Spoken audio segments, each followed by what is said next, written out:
Olá, boa tarde a todos. Estamos iniciando mais um bate-papo sobre estratégias quantitativas aqui pelo auditório da Direct Invest. Hoje é quarta-feira, dia 20 de fevereiro, são 17 horas e 45 minutos. Eu sou o Ronaldo, TG. Quem acompanha o programa já está acostumado com a nossa presença aqui às quartas-feiras. E nada como um dia direcional, mesmo que sendo para baixo, para tornar as coisas mais emocionantes. Nesse mercadinho estava muito chato, né? Estava caindo muito devagar, estava na maioria dos papéis assim, mas isso não significa que não tenhamos boas oportunidades, simplesmente operar no lado certo da história. Aproveitando para convidar os amigos que queiram fazer algumas perguntas ou comentários, queiram xingar ou queiram elogiar, que se sintam à vontade, que nada como uma mexida no mercado para, como eu disse, deixar as coisas emocionantes e mais animadas e nos deixar preocupados ou ansiosos, sempre acaba tendo as reflexões positivas de qualquer maneira, mesmo com o mercado em baixa. Quem estiver assistindo, quiser dar ok aí, se está bom o áudio, o vídeo, etc., a gente continua aqui a partir de então. Não vou ficar falando muito, não tem muito o que falar sobre a movimentação no mercado. Não sei se estava nos últimos dias, ou pelo menos desde o meio de janeiro, assim, não estávamos tendo dias tão direcionais, eram quedas sem vento, que nem o Roxo gosta de dizer, uma queda muito devagar, sem ter tanta volatilidade. O Jango está falando que está muito ruído. Só se for o ar-condicionado que, cara, está muito ruído. A gente teve que ligar o ar, porque nós estamos do lado de uma obra do metrô aqui, então a gente está com a janela fechada e precisou ligar o ar. Mas não há de ser nada. É o microfone da câmera que é muito bom. Mas se estiver atrapalhando aí, abaixa o volume. Eu tento falar mais alto. Mas beleza, a gente pode tentar desligar aqui também. Que mais? Então, voltando ao papo, era a história de cair sem aumentar a volatilidade, né? Essa queda sem vento, essa queda devagarzinho, aí acaba não tendo a parte positiva, que é o aumento da volatilidade, e a gente poder se aproveitar desse aumento de volatilidade. Então, acho que o que tinha mais em comentário é isso. E falando de algumas empresas, as elétricas continuam sob suspeita, não conseguiram sair daquele fundo. Algumas mais importantes aí acabaram perdendo fundos anteriores. As empresas X continuam suscitando, para usar uma palavra mais difícil, continuam suscitando muita desconfiança ainda no mercado. E o que é mais engraçado, as empresas que estão em alta aí, que continuam na firme tendência de alta, são aquelas empresas que misteriosamente ninguém comenta, ninguém não falam, ou pelo menos como é mais fácil para o investidor, pessoa física, trabalhar na compra, muito pouco comentário sobre operações de venda e muito pouco comentário sobre as empresas small caps aí, ou algumas que ficam fora dos holofotes, que continuam em franca tendência de alta e facilmente operáveis e com uma liquidez tão boa, e é delas a gente vai falar também um pouco nesse bate-papo. 4 minutos, tá bom, de Bosglo. Vamos direto dar uma olhada nos gráficos, fazer aquele comentário inicial, vamos falar das principais. Se alguém tiver algum cenário interessante para a gente comentar aqui, tiver alguma estratégia interessante, alguma setup interessante, a gente comenta ao longo. Então, direto na tela. Vamos lá. Esse aqui é o gráfico do Ibovespa, está meio rabiscado, mas acho que tá tranquilo de ver, não está tão feio assim. Vamos. Depois daquela famosa pena de alta que a gente já comenta desde o meio de novembro até o começo do ano, do dia 16 de novembro ao dia 3, o Ibovespa aparentemente, né, como tudo indica, após perder a congestão de topo lá, acelerou a movimentação para baixo. Fizemos outra pequena congestão de poucos dias aqui, mas continuou aqui, começa aquela queda sem vento que a gente fala, e hoje faz um candle bem mais direcional, se bem que com uma pequena sombra superior e uma pequena sombra inferior, mas tudo indica que vai testar o fundo dos 55 mil pontos aqui, que tinha sido o fundo anterior. Depois disso, para os pessimistas de plantão, a gente só encontra um fundo mais forte lá nos 52.300 pontos, que foi o fundo do meio do ano passado, né? Podemos até, para quem considera fechamento, 52.500 até uns 52.300 mais ou menos, formariam um fundo mais interessante, até formaria uma simetria também bem interessante. O fato é que tem aqui essa linhazinha aqui, que já faz tempo que está aqui, que coincidentemente passa pelos 55.130 pontos aqui, que era o fundo anterior, 55.100, que é uma linha que já vem lá de trás, que não vou falar que sirva para muita coisa, mas enfim, peraí, beleza, deixa eu ajeitar a linha aqui, que é uma linha que é uma linha que eu tinha traçado aqui no semanal, então ele ficou meio desconfigurado aqui, que pode servir de alguma referência aí, mas eu não sou dos que gosta muito de tomar como base linha de tendência, mas pode ser que segure mais ou menos nesse patamar aí dos 55.100, depois os 50, vamos voltar aqui, depois aqui nos 52.200, 52.500, 52.300 aqui, e depois lá no fundo de 2011 em torno dos 47.800, que é o fundo de 2011. Esses seriam os suportes mais importantes aí, os lugares que o mercado pode dar uma paradinha para pensar. Olhando por um lado mais otimista, depois de vários dias de queda e quedas sem pressão, hoje teve uma pressão um pouco mais forte e se aproximando de um suporte importante. Se a gente considerar essas duas faixas de preço aqui, dos 56.200 e dos 55.200, a gente começa a entrar numa zona de suporte um pouco mais forte, uma zona onde entra o suporte significando não uma linha que vai parar de cair ali, mas uma zona onde nos últimos tempos aí começou a entrar uma certa pressão compradora. E um candle grande como foi o de hoje, no final de uma tendência de baixa que já estava se instalada aqui no Ibovespa, pode significar um clímax de venda, se bem que normalmente clímax de venda o volume aqui é um pouco maior do que foi hoje. Hoje nós estamos atingindo aqui a primeira banda de Bollinger, não estamos distantes mais do que 30% da volatilidade do Ibovespa, que está hoje em torno de, vamos olhar aqui, 15%, 16%, então um terço aí seria mais de 5% e pouco, né? O Ibovespa está distante em torno de 5%, não tá tão fora da banda de Bollinger, mas nessas zonas entre os 56.200 e os 55 e 150 aqui, já é uma zona que em situações anteriores entrou pressão compradora, então pode ser como se começar a procurar sinais de reversão aqui, pelo menos nessa faixa de preço.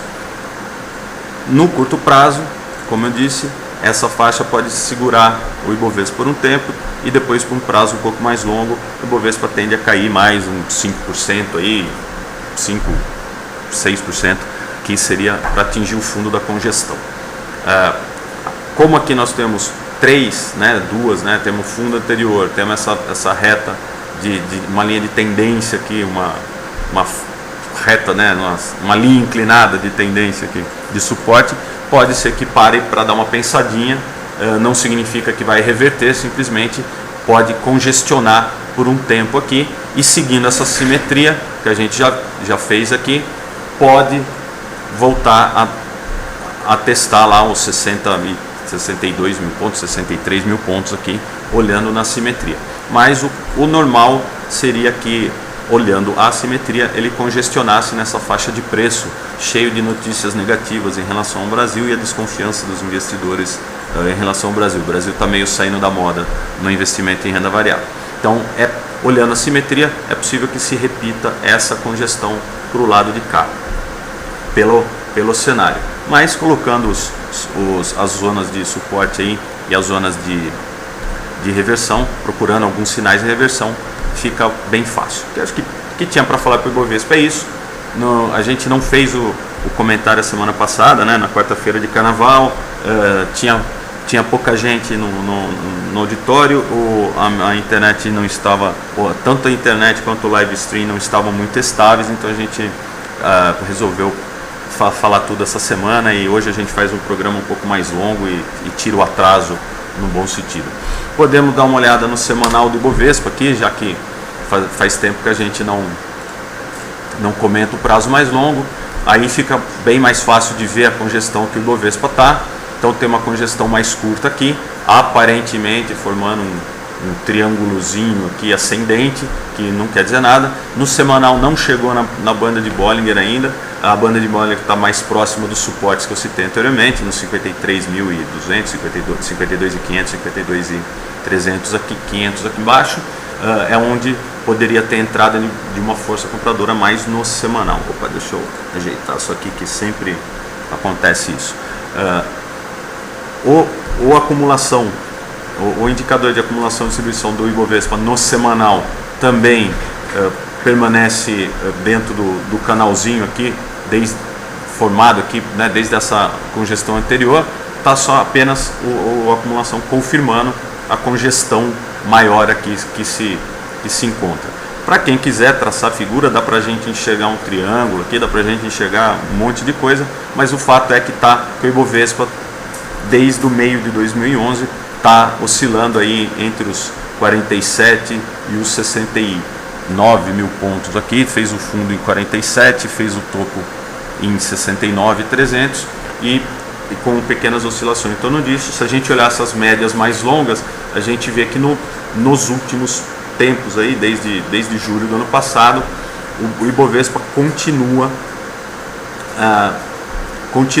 as médias continuam se cruzando. Tem 3 médias aqui, né, de 20, de 21, de 5 e de 50 se cruzando, confirmando uma tendência lateral num prazo um pouco mais longo, que é isso que a gente está vendo nesse gráfico aqui, no semanal. Voltando para o diário e mudando de assunto, que já deu, né? Já acho que falamos bem. Hoje o volume foi um pouco melhor, a gente teve a semana passada com um volume um pouco mais baixo, e hoje o volume foi um pouco maior, por isso que talvez, como eu disse, poderia ser exercendo o meu polianismo aqui, poderíamos estar chegando próximo de um clímax de venda, pelo menos no curto prazo, né?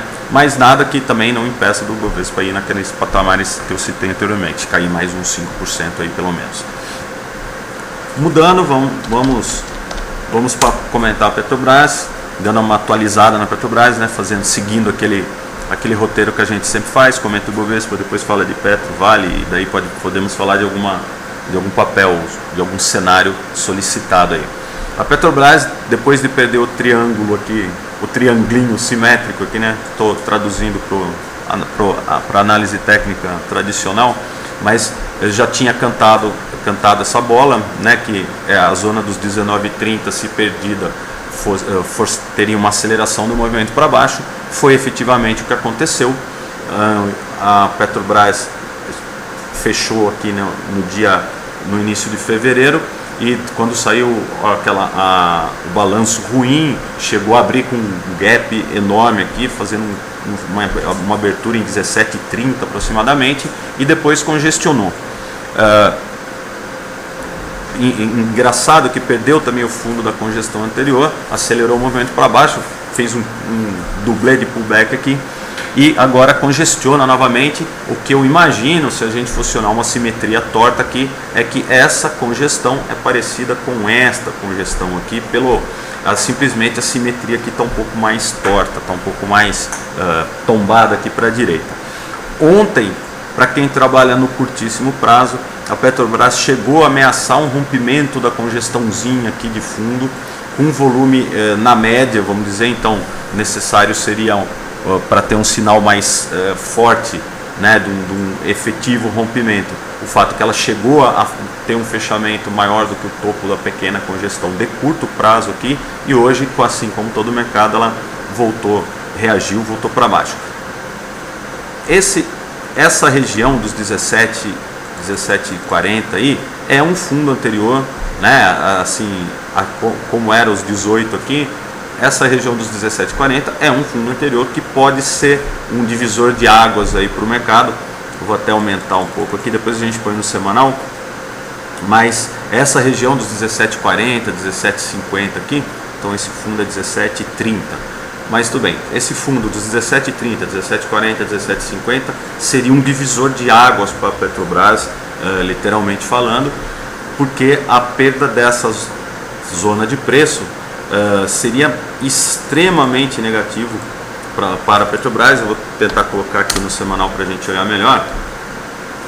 Vamos ver se eu consigo mostrar para vocês. Aqui, ó. O mesmo triângulo que tinha no curto prazo tem no médio prazo e tem no longo prazo, que é o triângulo com a base reta, né? E pela análise técnica a gente sabe que os triângulos tendem a ser rompidos para o lado menos inclinado. Então, quando você tem um lado reto e um lado inclinado, o rompimento tende-se a dar no lado reto. O que não implica que, quando existe um movimento contrário ao que está se esperando, o movimento tende a ser forte. Então, quando todo mundo está esperando romper para baixo, rompe para cima e com mais violência, para dar o famoso corner nos vendidos e corner nos comprados, que é o que o mercado gosta de fazer, sempre o caminho de maior estrago. Então, olhando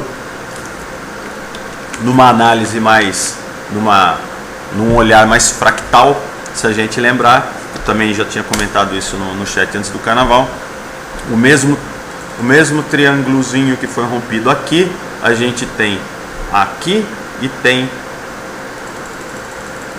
aqui, num prazo um pouco mais longo, né?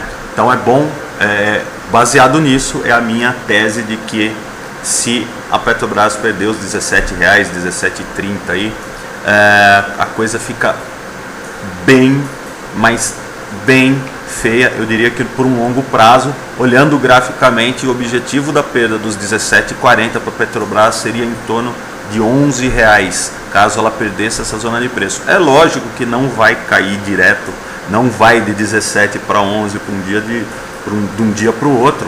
É possível, mas pouco provável. Mas o fato é que, olhando graficamente, olhando aceleração, olhando fractal, olhando simetria, olhando todas as técnicas possíveis de, não gosto da palavra, de previsão aí, se fosse para dar um bom chute, é que a perda dessa zona de R$17 da Petrobras indicaria, só teria um suporte, só teria como objetivo essa perda dessa zona de preços lá nos 10, 11 reais, 12 reais, 11,50, 12 reais. Eu já tinha comentado disso sobre isso a semana passada também.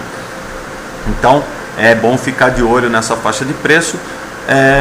Imagino que a briga vai ser grande aí, a Petrobras não vai perder essa faixa de preço com tanta facilidade. Por enquanto não tem nenhuma indicação aí de que possa reverter. No máximo teríamos uma indicação que essa congestão pode demorar um pouco mais tempo.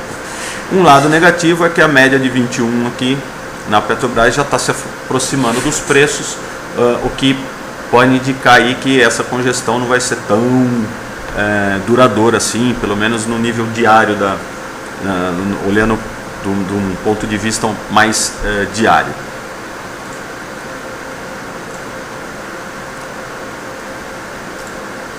Desculpa, pessoal. Agora a próxima, vamos dar uma olhada em Vale, mantendo aí a sequência. A Vale, depois de fazer aquele famoso, de ter essa perna de alta e ter o famoso gap de exaustão aqui, voltou com força, como diz os soteropolitanos, voltou com força aqui, chegou a ter algum repique ao bater na reta inclinada aqui, nessa linha de suporte, linha de tendência inclinada, linha de suporte inclinada, cada um chama de um jeito, bateu na média de 21 aqui e afundou novamente, ou seja, todo mundo que não conseguiu sair dela lá em cima no fechamento do gap, não saiu aqui na perda do zigue-zague descendente e não fechou aqui nessa perda importantíssima dos 37,30, a sofrer um pouco mais, porque o objetivo dessa queda da Vale tem um suportinho aqui nos 34,60, que quase já chegou hoje, né? E depois os mais fortes só lá nos 33,10 e depois aqui embaixo nos R$ 30,70, R$ 30,60.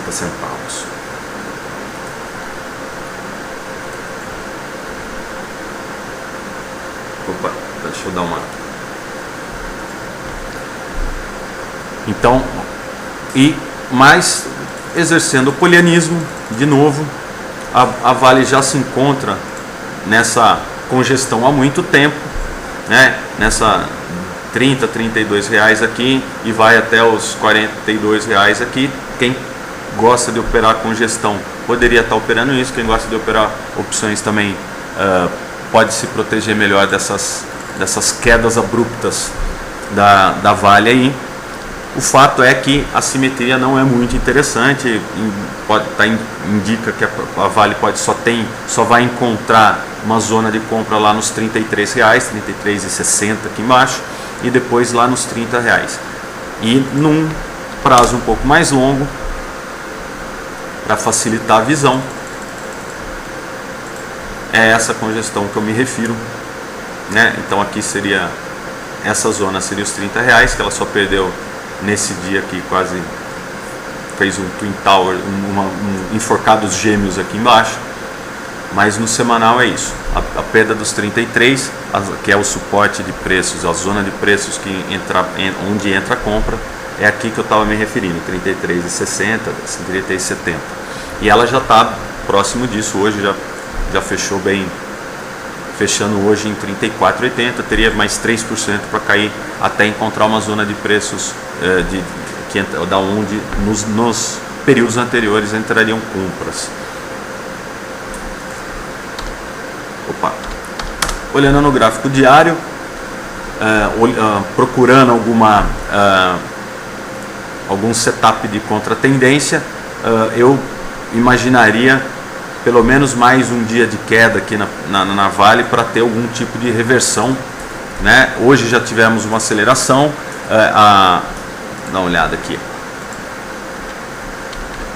A volatilidade da Vale está em torno de 27%, né? 27%, um terço de 27 daria 9. Ela já está próximo dessa... ela está com quase 10% aqui de distância da média de 21 e hoje fechou, deixa eu ver, 35,43, 60 centavos, fechou uns 2% fora da banda de Bollinger aqui. O ideal é que fechasse perto de 3% fora da banda de Bollinger pela estratégia de retorno à média que a gente sempre comenta aqui no chat. Então, tá aquela história do tá faltando um pouquinho, né, ainda. Aqui já teria cumprido os 100% da perna de alta, que começou aqui em 34,50, né? Hoje ela fechou no 34,84. Então ela teria aí mais uns 20 centavos para cair, mais 1% aqui para cumprir totalmente a voltar, né, toda a perna de alta que teve início em novembro até o começo de janeiro, até o início de janeiro, ela já estaria cumprindo, devolvendo, entre aspas, aí, toda a perna de alta. Seria um objetivo de queda, até pela perda da congestão, estaria fazendo um fundo próximo, pelo menos de curto prazo, próximo dessa faixa de preço. Mas como a gente tenta procurar setups aqui também, né, de retorno à média de rompimento, aqui nós tivemos um rompimento, né, no dia 14, nós tivemos um rompimento de Vale para baixo e olhando aqui, ó, de 43 para 37 daria R$6, mais ou menos 15%. o ideal seria que ela caísse 15% a partir dos 37, que daria os R$ 4 mais ou menos. Aí vamos fazer conta de padaria, R$ 4, de 37, R$ 4. O objetivo dessa queda seria na faixa dos 33 mesmo, como a gente tinha comentado. Então, procurando quando chegasse nessa faixa de preço, a gente estaria procurando algum sinal de reversão mais forte aí, pelo menos no caso na Petrobras.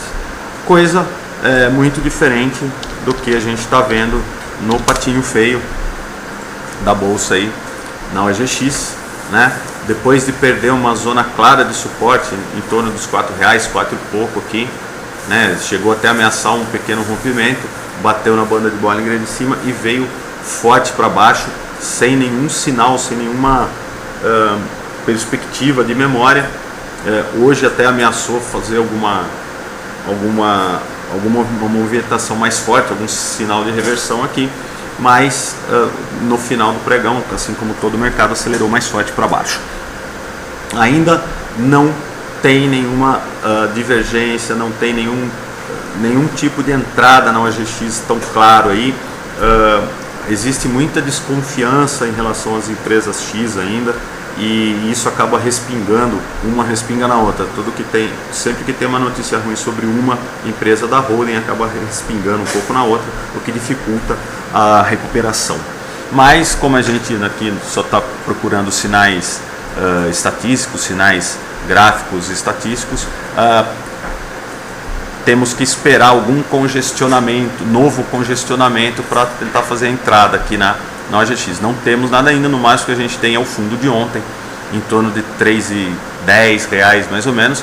Perdendo a mínima de ontem seria um sinal negativo, rompimento da máxima de hoje seria um sinal positivo para a OGX no curto prazo. Uma atitude sensata seria ficar de fora olhando e esperando sinais aí para quem gosta, ou para quem gosta de muita emoção. Tem coisas mais legais para estar olhando no mercado. E em função dessas mais legais é o que a gente vai começar a dar uma olhada agora. Temos aqui o gráfico da Ambev, que eu sempre comento aqui, eu devia estar pedindo patrocínio para a Ambev, de tanto que eu falo de Ambev aqui, mas é um gráfico bem mais bonito do que todos os outros que a gente viu até agora. Acaba sendo fácil de operar, não é tão simples, mas ela congestiona, rompe congestão, congestiona, rompe congestão, e cada vez que congestiona a gente tem um ponto de entrada, um ponto de saída, um ponto de compra, um ponto de venda.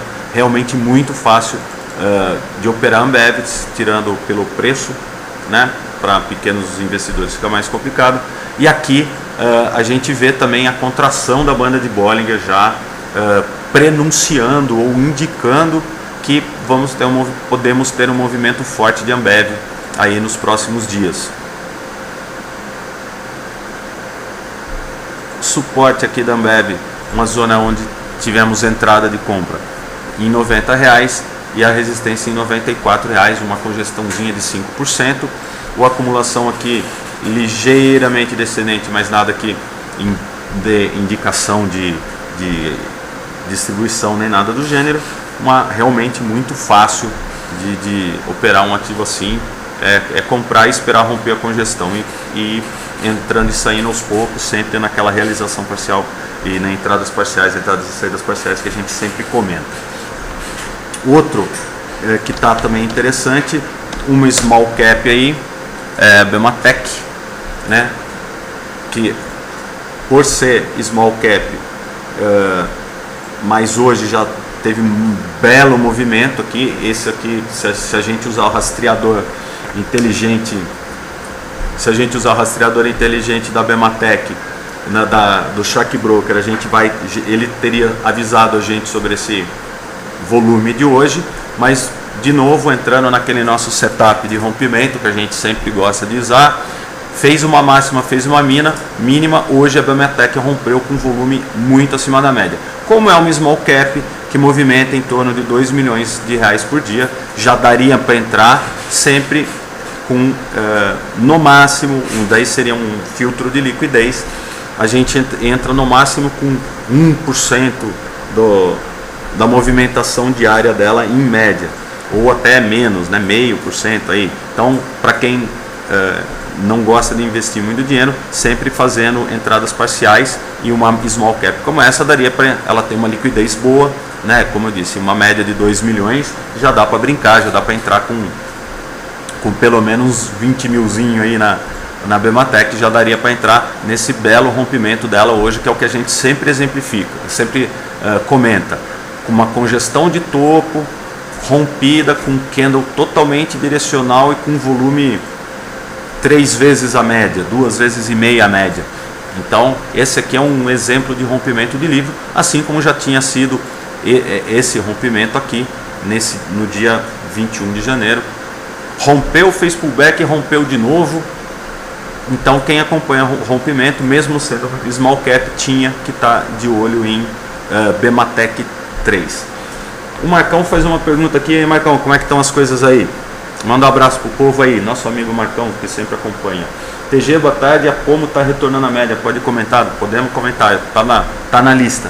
Hoje é especial small caps, hoje é especial, vamos olhar as que estão subindo.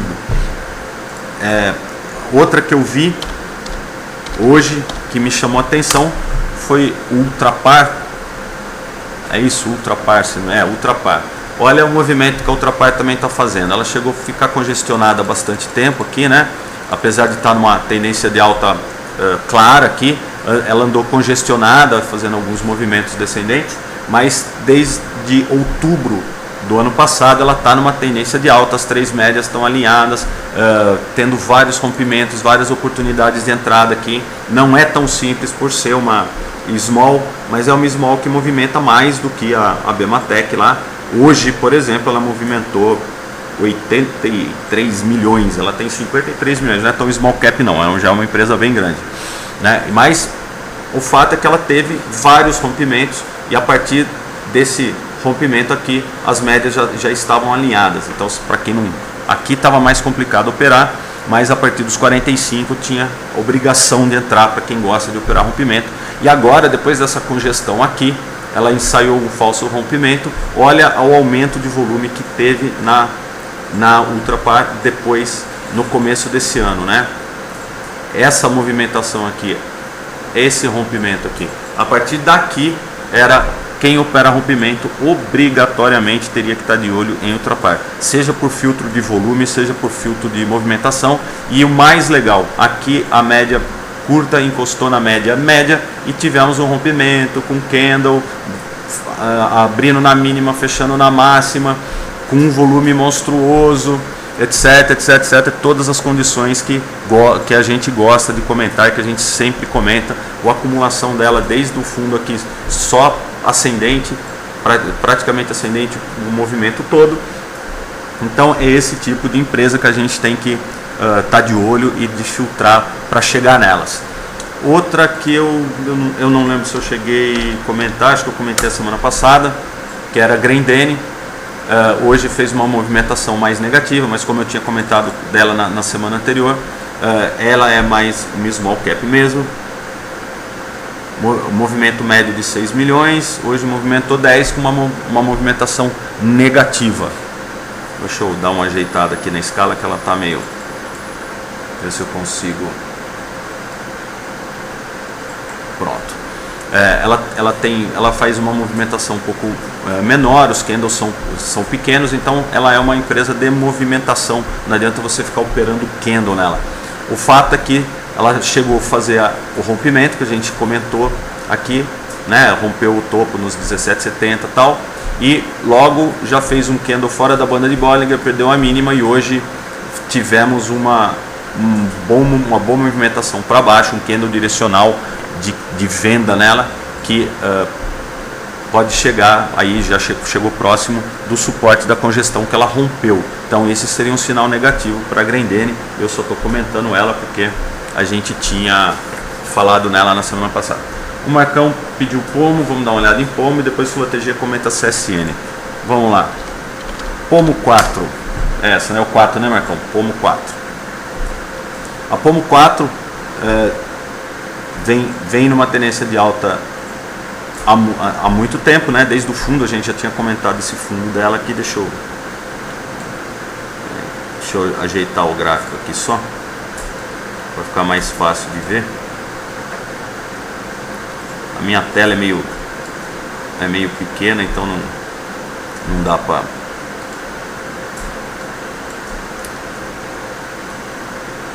Beleza. A Pomo 4, desde o fundo aqui, desde o rompimento do fundo, vem fazendo uma movimentação bem interessante, não tão vigorosa, mas é uma tendência de alta facilmente vista aqui no canal. A média de 21 continua ascendente, em alguns períodos ficou mais horizontal, mas continua ascendente.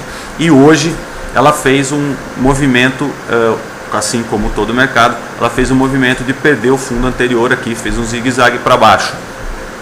Eu imagino que ela possa encontrar alguma resistência já muito próximo dessa faixa de preço, em 12,50, 12,30, 12,40, 12,50 aqui, que já é a banda de Bollinger. A banda de Bollinger já está ficando horizontal, as médias já estão ficando horizontais, e hoje a média curta cruzou a média de 21, que também já está começando a ficar horizontal.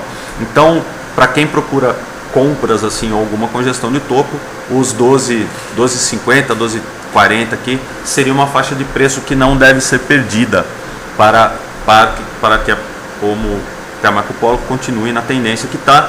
Mas como todo o mercado está muito feio, está muito ruim, né, o mercado como um todo, é possível, essas empresas tendem a sofrer mais por serem small caps e tal. A Pomo ainda está movimentando 13 milhões e 700 em média, hoje movimentou 22, né, que seria já uma vez e meia o volume, só que com candle de queda, com um dia mais direcional para baixo, né, que é o que acontece nos momentos mais indefinidos aí do mercado. O pessoal sai das small caps, bem que a Pomo com 13 milhões, 22 milhões, não é tão small, mas umas mid caps, não é tão small assim. Ela fez, podemos chamar isso aqui de uma congestão, um pouco inclinada aqui, no caso da Pomo, uma congestãozinha mais inclinada, só no dia de hoje já tivemos aí, a Pomo já está muito perto de numa zona de suporte interessante, que eu falei nos 12,30, 12,40, 12,50 aqui, que aqui é onde se espera que entre uma força compradora para que sustente pelo menos uma congestãozinha de topo da Pomo. Mas hoje ela já fez uns famosos zigue-zague para baixo de curto prazo, porque é um zigue-zague de 3, 4 dias aqui praticamente, mas perdeu o fundo anterior nos 12,84. Hoje é o primeiro fechamento abaixo de um fundo anterior, do fundo de curto prazo. Num prazo um pouco mais longo, tomando como base aí 3 meses mais ou menos, é esse valor de 12,30, 12,50 que eu tinha comentado antes, é onde pode ter entrada de força compradora. As médias estão confirmando o cruzamento aqui. Se as médias saírem abertas para baixo, aí seria mais um sinal negativo para a Marco Polo. Pode ser que fique congestionada aí por mais um tempo, com o mercado mais pessimista. Ela vai dar uma sentida para o pessoal que não quer ficar posicionado nela enquanto ela estiver lateral, mas a gente fica esperando alguma compra de rompimento nela, ou algum retorno à média aí, que nem você comentou, você perguntou sobre retorno à média, né? Se a gente olhar no semanal dela, Marcão, que eu imagino que você possa estar se referindo também, deixa eu dar uma melhorada no visual aqui só. O semanal sempre fica mais claro, né? Então ela está encostando na média de 21. Se ela perder a média de 21 no semanal, que hoje em dia está em 12,50 mais ou menos, que coincide com o suporte no diário que eu tinha comentado, a única coisa que teria para segurar ela seria o topo anterior lá perto dos 10,50, né, que seria uma queda bem forte aí no caso dela, que é onde está a média de 55 aqui. Talvez a banda de Bollinger segure ela por aqui. Mas no semanal, olhando o que tem de suporte gráfico, o que tem de zona onde entraria comprador, ela fica costurando, assim como foi nessa congestão aqui, ela fica congestionando em torno da média de 21. é o que temos. Até talvez a média de 5 aqui encostar na média de 21 e daí a gente tem uma movimentação mais forte. Olhando no semanal, precisaria congestionar mais algumas semanas para a gente ter uma contração de volatilidade que nem a gente teve aqui e ter alguma movimentação simplesmente operando o rompimento para o lado que romper. Voltando para o diário, a outra que o Marcão pediu foi CSN, CSNA3, as siderúrgicas, depois eu vou até comentar, as siderúrgicas sofrendo bastante aí no valeu, tá bom, né, Marcão? Valeu significa que já tá bom. As siderúrgicas até sofrendo um pouco aí nessa última movimentação. Vamos lá, CSN fazendo aquela mesma perna de alta que a Vale fez, mas sem o gap de exaustão que teve na Vale, desde o dia 16 de novembro até o dia 3 de janeiro. No mesmo período, ela foi de 9,60 para 12,90 e agora faz o caminho inverso e tudo indica que vai buscar o fundo aqui dos 9,60 de novo. Essa faixa, nós temos 3 degrauzinhos aqui do suporte que a gente pode comentar, um em torno dos R$9, outro em torno de 9,40 e eu imagino esse 9,40, 9,50, 9,60 é mais ou menos o mesmo patamar. Então a gente teria um suporte mais forte de CSN em torno desses 9,60 e depois lá embaixo, que é o último fio da navalha, lá nos R$9, 8,90, alguma coisa do gênero. Lembrando que a gente pode começar já nessa faixa dos 9,60, começar a procurar sinais de retorno à média na CSN. Aqui a gente agora está chegando na banda de Bollinger inferior, depois da perda aqui de dias mais sem vento, se bem que a CSN teve 3 dias mais direcionais aqui, mas ultimamente tem, desde o final do mês passado, tem ficado meio lateral, meio caindo, meio não sabe se caso eu compro uma bicicleta, e 2 dias ontem e hoje mais direcionais, mas para a gente procurar sinais de retorno à média aqui tem que ter aquele candlezão com volume alto, fora da banda de Bollinger e distante 1/3 da média, 1/3 da volatilidade e distância da média. A média está em torno de R$11. R$11. Hoje ela fechou, ela fechou 9,90, então a volatilidade dela está em torno de 40, que a gente pode olhar aqui. Vamos lá, CSN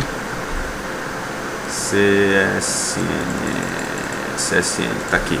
A volatilidade dela está em torno de 40, 1/3 de 40 é 13, tudo conta de padaria, 1/3 de 40 é 13, e ela está aproximadamente R$10 aqui, né? De 11 para R$10, ela está 10% afastada da média de 21 e não teve um fechamento 4% fora da banda de Bollinger, então a gente não tem nenhuma indicação de retorno à média na CSN ainda.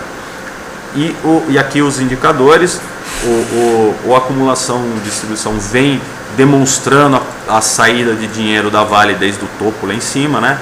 Da Vale, desculpa, da CSN, desde os R$18, né? Quando a CSN estava R$18, para não falar quando ela estava 27, né? Que vai deixar o pessoal desesperado. Então a acumulação vem demonstrando a saída de dinheiro da CSN. Para quem é mais otimista, hoje a gente teve, nem os otimistas escaparam, eu vou tentar fazer aqui. Para quem é mais otimista, que gosta de traçar, a CSN hoje perdeu a linha inclinada aqui, que podia ser usada para balizar os movimentos anteriores dela. E por isso que também um dos motivos que teve essa aceleração mais forte. Mas como a gente olha nitidamente aqui pelo gráfico mais longo, a gente tem aqueles valores, aqueles degrauzinhos que a gente tinha comentado anteriormente nos valores, né, o 9,60, 9,65, né, 9,45, 9,65 aqui, depois o fundo em 8,90. Eu acho que o que tem para falar. Em compensação, né, não, sem querer justificar, né, assim, a CSN não está tão feia assim, perto de seus pares, né, como a Gerdau, no caso, deixa eu ajeitar aqui, esse gráfico sempre dá problema. Pronto, a Gerdau, essa sim teve uma movimentação bem expressiva, né? Já poderíamos estar mais um pouco, né? Lá nos 15,50, 15,20, a gente pode estar começando, puta, eu tô sofrendo de gerundismo hoje. A gente pode começar a procurar algum sinal, né? Assim, na verdade, nessa faixa 15,50, 15,60 aqui, já poderíamos estar começando a procurar sinais de retorno à média na Gerdau, porque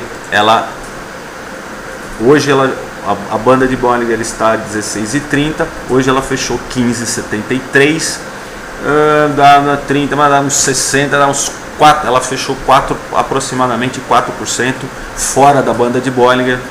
A volatilidade da Gerdau está em torno de 30, a volatilidade histórica da Gerdau está em torno de 30, 29,50. Então ela teria que sair fora da banda de Bollinger 3% e afastado da média em 10%. Ela já está afastada da média, mais ou menos isso, né? 1,50. Então seria 16,25. Aqui, para quem gosta de emoção, a Gerdau já poderia estar entrando nos nossos critérios de retorno à média. Quase, né? Porque não fechou na mínima, fechou próximo da mínima, né? Deixa eu ver, a mínima foi 63, ela fechou 73, 10 centavos, mas talvez já mereça algum tipo de aposta no retorno à média. Para quem não está preocupado em tão curto prazo, ela já fez o critério do volume, já fez o critério do candle, né? Se bem que estamos no quarto dia aqui, a gente pode até medir aqui a congestão que ela perdeu de 16,80 para 17,80 R$1, então seria 15,80. Ela já chegou no objetivo dessa congestãozinha que ela perdeu. Poderia ter feito uma entrada parcial. Vamos brincar de fazer, faz de conta que nós estamos fazendo uma entrada parcial aqui na Gerdau hoje ao preço de fechamento, só para ver o que vai dar. Eu imagino que ela tenha mais aí 1% para cair, 2% para cair nessa perto olhando no gráfico, olhando o suporte, olhando a zona de preço. Mas amanhã, se ela fizer um candle mais bonitinho aqui, um candle mais de indecisão ou de reversão, né, aqui, a gente pode fazer a segunda entrada. Se ela fizer um novo candle preto aqui, a gente faz a segunda entrada, porque daí ela vai estar totalmente, com um volume bom, ela vai estar totalmente próximo do que a gente imagina de retorno à média. Lembrando que a primeira entrada do setup de retorno à média é a entrada kamikaze, né? A gente não tem muito onde colocar. A gente podia brincar de colocar o stop abaixo de R$15 ou abaixo de 15,20 aqui, que seria a base dessa congestão aqui, né? Que a gente está falando 15,20, 15,50, mas a perda dessa zona de preço seria mais negativo. Ela poderia vir buscar os R$12 que eu tinha falado anteriormente. Mas já dá para brincar, como é só uma sugestão, né, para a gente treinar aqui. Ela já se encontra nos critérios aí de aproximadamente, depois a gente faz essa conta direito, mas ela já se encontra nos critérios de retorno à média, 1/3 da volatilidade afastado da média de 21, candle direcional depois de alguns dias de queda, com volume alto e 10% da volatilidade fechando fora da banda de Bollinger. Então já pode colocar aí uma entrada. Amanhã a gente, se tiver um candle de reversão ou algum candle mais interessante, a gente faria a segunda entrada amanhã na Gerdau. E depois no rompimento do candle na sexta-feira, seriam os 3 dias. Fora isso, o que pode acontecer, ela repetir a congestão, olhando pela simetria, ela repetir a congestão que fez aqui nessa faixa de preço, próximo dos R$15, dos R$15 aos 16 aqui, 16,80 aqui, R$15, 15,20, 16,80, repetindo por simetria essa congestão, que é onde a gente estaria, né, olhando a análise simétrica.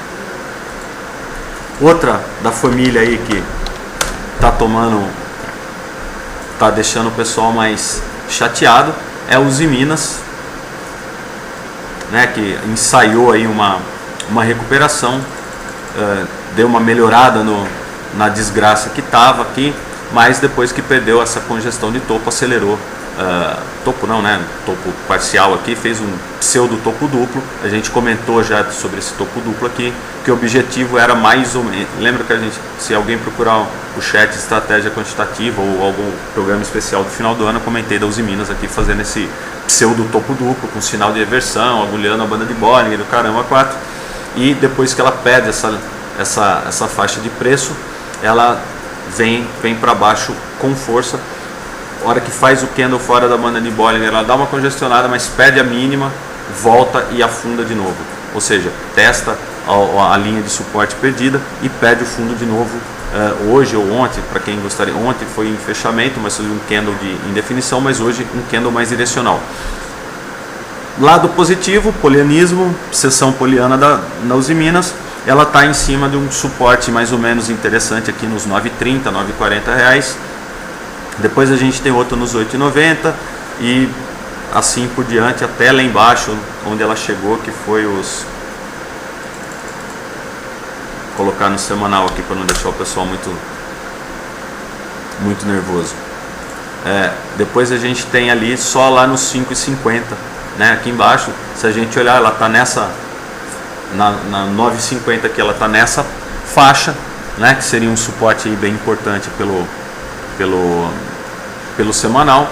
Depois a gente não tem mais nada que segure ela no semanal. Talvez a banda de Bollinger no semanal, mas não é o suficiente.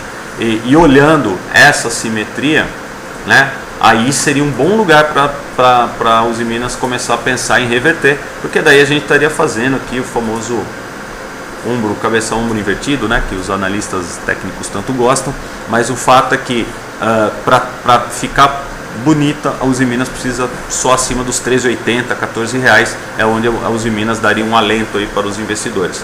Olhando a acumulação, se a gente olhar pela acumulação, essa aqui é o semanal. No semanal, a acumulação já perdeu o fundo da semana, ou seja, que no fundo semanal dele, o que significa que continua saindo dinheiro da Usiminas. Opa, tinha colocado diário, diário da Usiminas. A acumulação, já olhando aqui, já perdeu o fundo anterior, que era aquele fundo dos 5 reais que eu tinha comentado. Ou seja, pela teoria do indicador aqui, já tem menos dinheiro da Usiminas do que tinha quando ela estava a 5 reais. Então não é um cenário muito simpático para os comprados em Usiminas. Então ela entrando em tendência de baixa, como ela já está há algum tempo, depois da perda desse fundo, toda vez que ela congestionar e a média de 21 chegar nela, ela perde o fundo, é uma nova entrada na venda de Usiminas, com um objetivo mais curto, próximo onde a gente está agora, né, nos 8,90, e com um objetivo mais longo lá nos 5 reais de novo, até pela simetria que se avizinha. Uma simetria mais próxima ela é testar o fundo de 5, e a simetria mais longa é ela ficar onde está mesmo e continuar, e depois de reverter a partir desse ponto 9,40, 9,50 e testar lá o topinho de 13 que ela fez recentemente. Tinha mais alguma que eu ia falar, mas eu não me lembro no momento.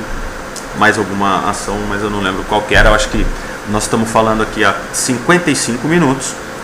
Não tem mais nenhuma pergunta aqui, então eu imagino que os senhores já estejam satisfeitos com as explicações. A gente fez um programa um pouco mais longo essa semana, porque a semana passada a gente não fez, mas acho que deu para dar uma pincelada. Que eu tenho recado para falar não se desesperem com o mercado em baixa, simplesmente estejam do lado certo da porta do banheiro. O que a gente está aqui para falar tenha um método, tenha a sua estratégia, siga a sua estratégia, não interessa o que está se falando em fórum, o que os analistas estão falando, o que eu estou falando, não interessa, o mercado não dá a mínima porque a galera fala. E a outra coisa que eu quis mudar, que seria mostrar, que era o recado de hoje, que algumas empresas que estão ótimas, que estão numa tendência de alta franca e bonita e fácil de operar, não está sendo comentado por ninguém, por muito pouca gente, ou pelo menos tanto em fóruns ou como em chats ou coisas do gênero, né, não sai notícia sobre elas, não tem não tem muita propaganda em cima delas. Então a gente precisa ter aquele rastreador de indicadores, sejam eles fundamentalistas, sejam eles técnicos, para a gente poder tomar nossas próprias decisões. Eu acho que é isso que a gente tinha para falar hoje. Obrigado pela presença de todos. Marcão, um abraço. Obrigado pelas perguntas. Amanhã tem chat do Roxo ao vivo, direto de Salvador. Então, se ele estiver tomando uma água de coco, vocês não estranhem. E na semana que vem a gente volta com o programa no mesmo horário. Muito obrigado pela presença de todos. Vamos em paz, o Senhor nos acompanhe. E eu vou ver se eu vou precisar comprar um barco para ir embora para casa, porque em São Paulo está chovendo todo final de tarde e muito. Valeu, pessoal. Obrigado, um abraço, até semana que vem.